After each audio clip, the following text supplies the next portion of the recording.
Praise Jesus. நம்ம ball and சைலஸை பார்த்தாங்கன்னா அவங்களை நல்லா அடிச்சிருப்பாங்க, ப்ரிசனில் போட்டிருப்பாங்க, செயின் எல்லாம் போட்டு ஃபுல்லாக பயங்கரமாக கிரிமினல் மாதிரி போட்டிருப்பாங்க.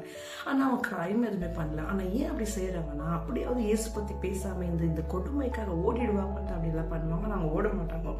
மாறாக அவங்க அதுக்காக ஜெபிக்கிறதுல கூட பாருங்களேன், அவங்க என்ன செய்வாங்கன்னா, ஆண்டவரை இதுலேருந்து காப்பாற்றுங்க அப்படின்னு ஜெபிக்காம நன்றி ஆறுதல் பாடுறாங்களா, ஹிம்ஸ் பாடுறாங்களா. ஏன் ஹிம்ஸ் பாடுறாங்கன்னா, அது அவங்க ஜெபிக்கிற வேலை வந்ததுனால அவங்க ஹிம்ஸ் பாடுறாங்க. அவங்க ஆண்டவருடைய ஒரு ரிலேஷன்ஷிப்ல இருக்கிறாங்க. அதே மாதிரியே தூதர் வந்து செயின் எல்லாம் கட் பண்ணி உடைச்சி லாக்கெல்லாம் உடைச்சு அவளை காப்பாத்துறாங்க.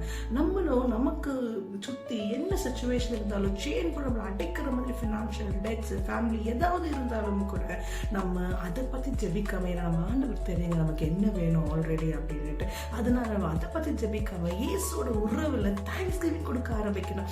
ஏன்னா தேங்க்ஸ் கிவிங்கிறது ஒரு வெப்பன். அது நம்ம வாயின் ஒரு ஆயுதம். அதை நீங்க கொடுக்க கொடுக்க கொடுக்க சாத்தான் பேரலைஸ் ஆயிடுறானா, அவன் வந்து அப்படியே கட்டி போட்ட மாதிரி. Praise Jesus.